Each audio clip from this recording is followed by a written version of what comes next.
Good morning and thank you for joining us on today's episode. It is my pleasure to have you, particularly while we're jumping in straight to the discussions we have and the news that's going on all around Nigeria. All over the past couple of weeks, we have seen His Excellency P2B visit various parts of the north, felicitating with them and celebrating with them during the Ramadan season. And as this travels comes to an end, he ended this in Gombe State, where he actually commissioned a borehole for them, and he also put out a tweet to actually give details of his visits to Gombe State and all that happened and transpired during that period. Well, he said yesterday, Sunday of the 7th April 2024, marked the conclusion of my nation tour, which began on the 18th of March 2024 in Nasarawa State and extended to several other states, including visits to Gombe, Bauchi, and Kaduna states, respectively. My mission had two objectives, which is addressing the pressing need for water for the people and praying for them for our troubled fatherland. In Gombe State with them yesterday, I commissioned a borehole in the community of Kofagidan, Alhaji Baba Yokusada Market, Pantami, and provided financial assistance to approximately 100 individuals to alleviate prevalent economic hardships with my humble support. After fulfilling my commitment in Gombe, my team and I proceeded to Sabon Lai, Bauchi State, where we replicated our efforts by supporting the community with a borehole and financial aid for approximately 100 individuals. The journey continued as I traveled to Zaria, Kaduna State, where I had the privilege of meeting His Highness Alhaji Ahmed Nuhu Bamali, the esteemed Emir of Zazzau. During our visit, I conveyed the purpose of my mission, which His Highness received with gratitude. He emphasized the importance of my message on transitioning from consumption to production as a vital strategy to combat poverty, insecurity, and other challenges facing northern Nigeria. Continuing my mission, I proceeded to Kwabai in Zara City, where I provided and inaugurated a water project, ensuring essential access to water for the community. Additionally, I extended aid to approximately 100 individuals, further contributing to the betterment of their lives. These trips further confirmed my belief that meeting the urgent needs of people in the places where they feel the most needs ought to be a cardinal aim of leadership. The new Nigeria is very possible. Signed, P.O. Well, this is actually very good news because we've gotten to see His Excellency P2B over the last couple of weeks travel to different parts of northern Nigeria. Apart from familiarizing himself with the issues that they face, he has managed to provide aid. And it's just very sad to see that things as basic as water, basic amenities, so many of these, communities don't have access to it. So kudos to His Excellency P2B for actually going out of his way to make sure he provides the water that these people really need, and not just the water. The other day we saw him give 10 million to the College of Nursing in Onitsha. He has just gone around doing good, and for the people who had a lot to say or who have been saying that this is eye service, we can see that this is a very expensive eye service because he's not just meeting people at the point of their need. He's actually doing it at his own expense, and also coupled with the fact that this is not election season, this is not campaign season. Basically, he's playing the politics different from the way that our other politicians have actually played it, because usually they only remember these people when they're going there to canvass for their votes. But we've seen leadership in a different light. His Excellency P2B has actually gone around to make sure that he identifies with himself with these struggles, and not just identifying himself. He has made himself a leader that could be reached, a leader that's really touched by the feelings of pain and need that these people are actually facing. So kudos to His Excellency P2B. Also, using this opportunity, he addressed certain issues concerning his LP and the drama going on with the Labour Party. He was asked questions about the supposed or the proposed, alignment that has been trending over the weekend on X between himself and El Rufai, where some people have been saying, is there a possibility they are going to come together for the 2027 election? He addressed this, he addressed the Labour Party crisis and more. Let us just take a listen to what he said at Gombe State. Appreciate you, sir. Thank you very much. We appreciate you. Thank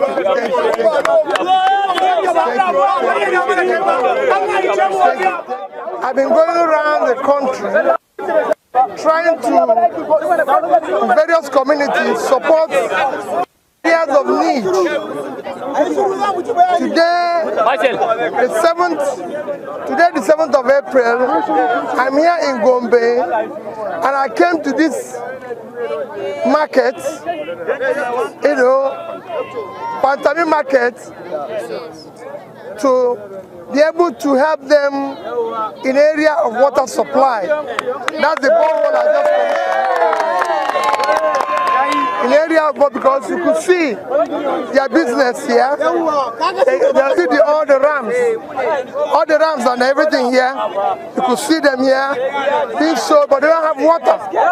For you to have such a business, you need water. So that's what we provided. And we're also going to support some individuals that will do remotely and send them some little money to support them, about 100 of them. That will be done and everything. So that's what we are doing. And I decided to come into the market itself to price the ram, which you can see, the smallest, like this one that you're looking here, which is about 8 last year, about 40,000. Is now double the price. The salary is just by the corner. So you could see that it's going to be difficult for everybody, especially families, to celebrate. And this is what we are seeing, that things have doubled, things have tripled. It makes even the poor more difficult to live in our society. One of the issues that made Nigerians groan now is the issue of electricity tariffs. Over the few days now, Nigerians are also groaning under the increase. What's your reaction to that? Well, my reaction to everything that is happening here is that we should all think it through, see how we can provide remedy, how we can deal with it, especially as it concerns the poor areas. Everywhere in the world is known that those who are living in high-band area pay more, while those in low areas are subsidized. That's the way it works. Thank you. So reports have it that you are contemplating leaving the Labour Party for another party because of the crisis that are. No, there's no such thing. I'm for peace. Yes, but I like peace. But let me bother you. I believe that we are one. We are one people. Our concentration should be on peace. Okay, and I believe we will resolve all situations. Yeah, we sent some online reports suggesting you appearing with the former Kaduna State Governor. Is there any reaction to it? Well, I'm more interested now in Nigerians feeding today than about tomorrow.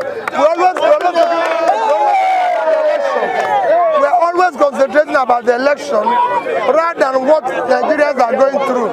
My commitment is about Nigerians living in a better society, living a better life. You could see this business without water for years. That's what we should care about, and that's my concern.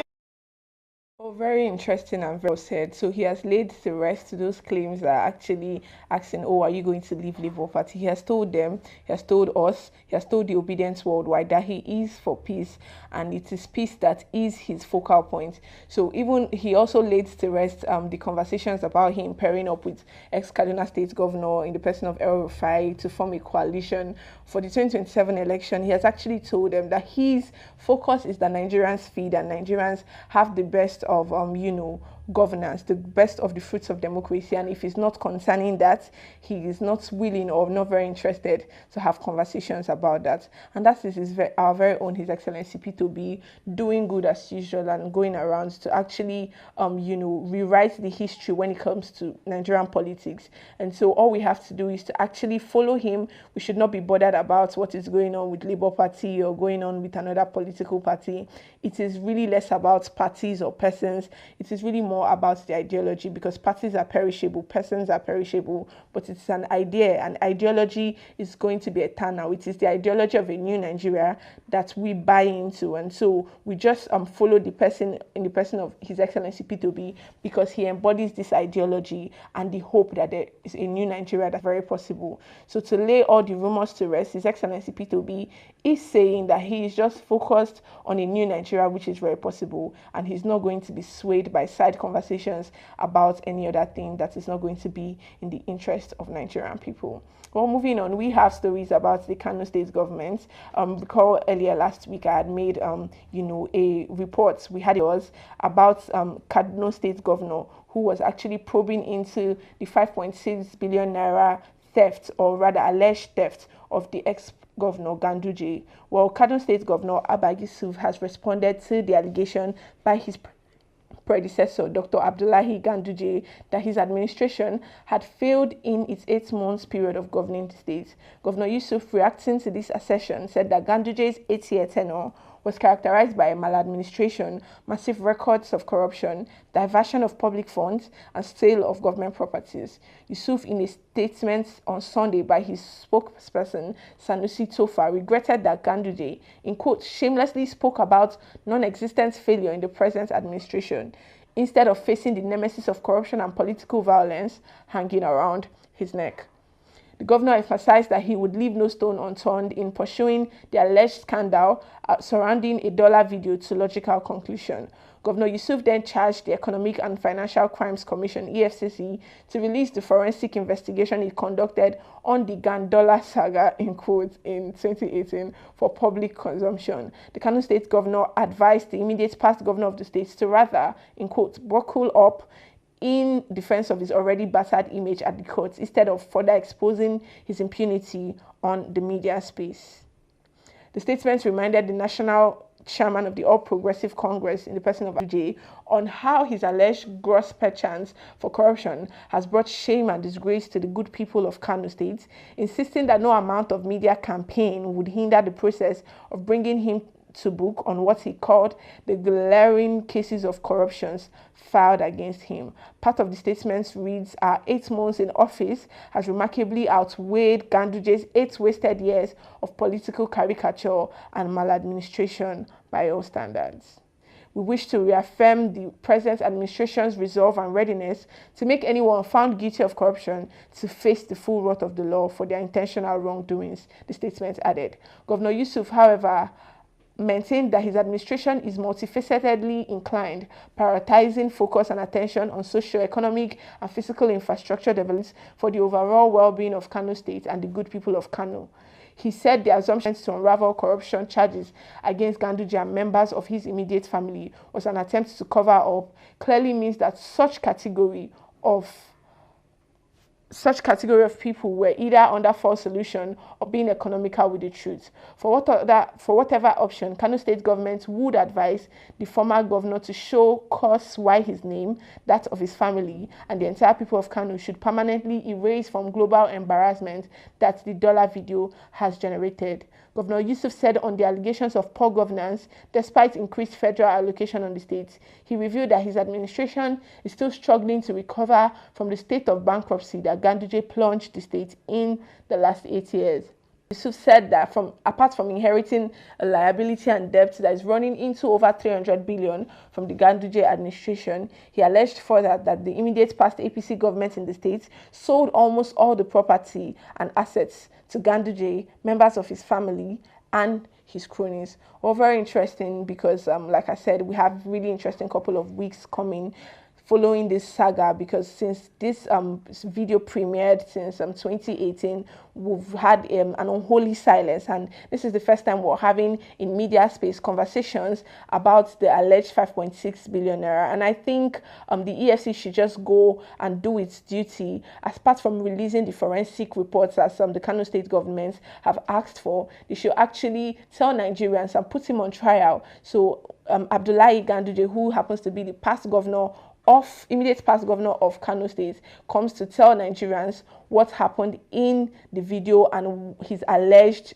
relationship with the video.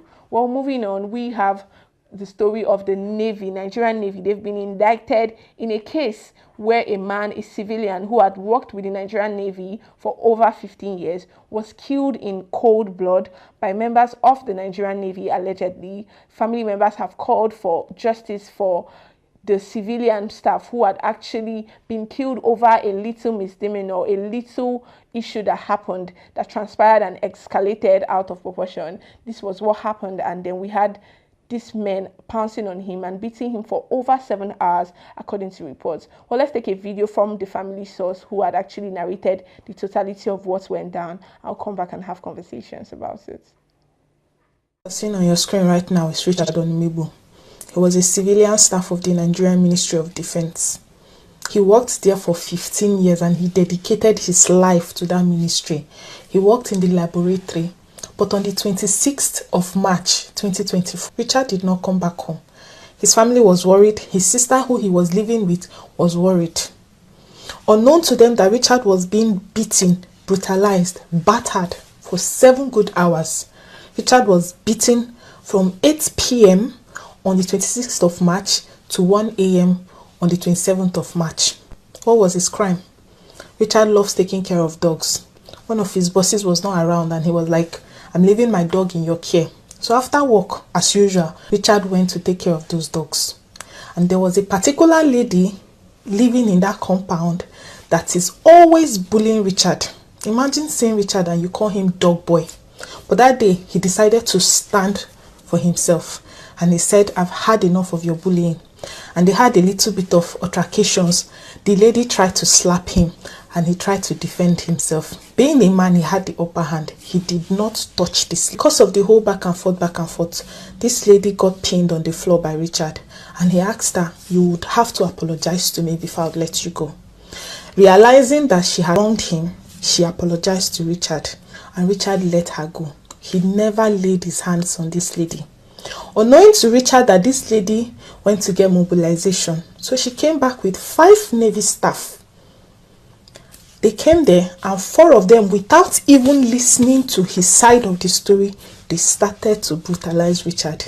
They kicked him, they punched him, they hit him. I mean, the pictures are there for you to see what 4 people, there were 5, but 4 carried out this inhumane act on Richard.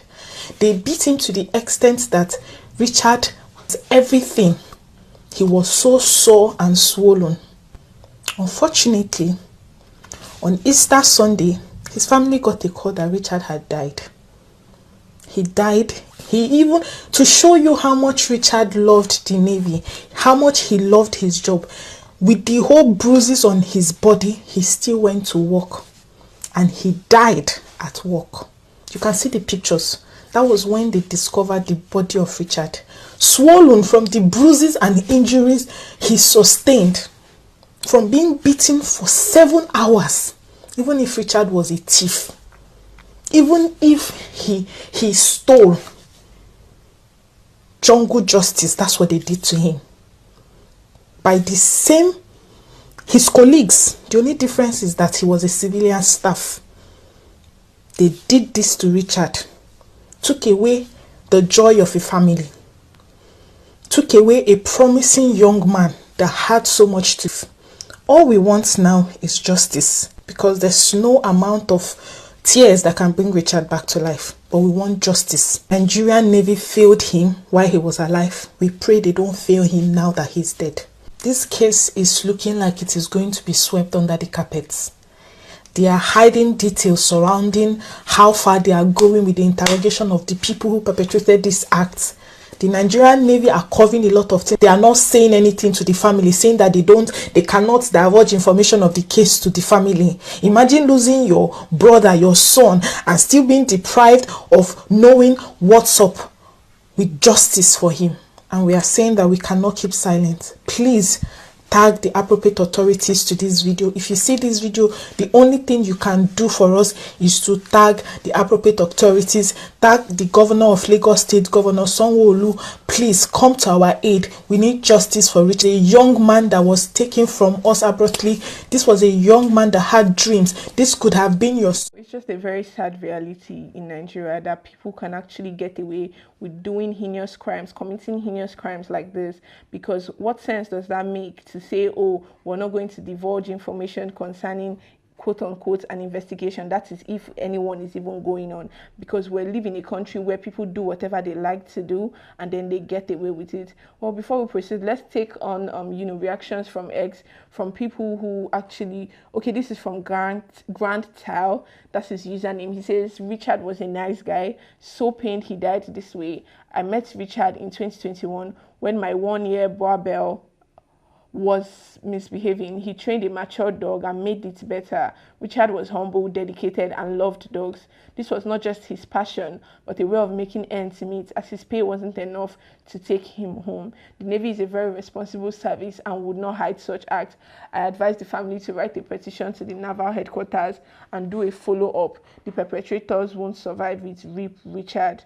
Well, this is from another one. The person is asking who is in reference to the person in the story who had the altercation with him and came with the 4 guys who beat him to his eventual death. Well, someone replied and said her name is being withheld despite she's not even a military personnel to be in the barracks in the first place. Some men are hopeless though, but it will be the end of these naval officers. Well, these are very sad. This is just very sad. This is from King. He says justice for Richard Onumegbu. Imagine working for the Nigerian Navy as a civilian staff for 15 years and getting beaten by 4 naval officers for 6 to 7 hours because he had an altercation with a lady. He still reported to duty the next day and died at work. The Navy isn't even communicating with the family as regards their investigation. Like I said, very, very sad indeed, because someone is already lying lifeless in the mortuary currently, and we're having this conversation, and it's not even, paramount. It's not very much in the news or in mainstream media, because it is not, maybe it's not the son of someone prominent, because we saw the issue with disabled, son of Benga Daniels, former Ogun State governor, and how they swung into swift action by locking up KFC because he was the son of a politician involved. So if we know that if this was the son or the relative of a prominent person, this is not going to be the reaction we're going to be getting. So we're using this medium, using this platform to call on all well-meaning Nigerians, civil societies, and everybody who has a way to make justice to be served, to actually put their good office to use, to be able to bring, justice for Richard and justice to the people who have actually perpetrated such a dastardly act. So proper investigations should be made so we get to know the true details and the true situation of everything that occurs, because it is not nice that we sweep this under carpet. Injustice to one is injustice to all. Well, tea will come your way next time. I won't forget to mention Obidient Family Cooperative. It is very necessary that I mention this, because we've seen His Excellency P2B for over 1 month right now. He has been going from different parts of the country to the other, and his gospel, his message has always been that we have to shift from consumption to production. And it is in this directive, under this directive, that we have started the Obidient Family Cooperative to actually be able to move from consumption to production. The Obidient Family Cooperative has been registered in certain local governments, and it is gathering momentum as various people have taken it up upon themselves to make sure that they register these cooperatives under the Ministry of Trade and Commerce in their various local governments. So if you want to be part of this useful and gainful endeavor in a bid to redefine our options against 2027, follow the link and join the WhatsApp platform. The link is going to be in the description of this video. Follow this link, have conversations with fellow Obedients, and be the pioneer, be the person to actually bring up, Obedience Family Cooperative in your own local government. Until we come your way next week, till we come your way later today, don't forget to like, share, and subscribe these videos. Just help us amplify our voice, because that is how you can be able to support this noble adventure and this noble venture. So we come your way next time. Bye for now.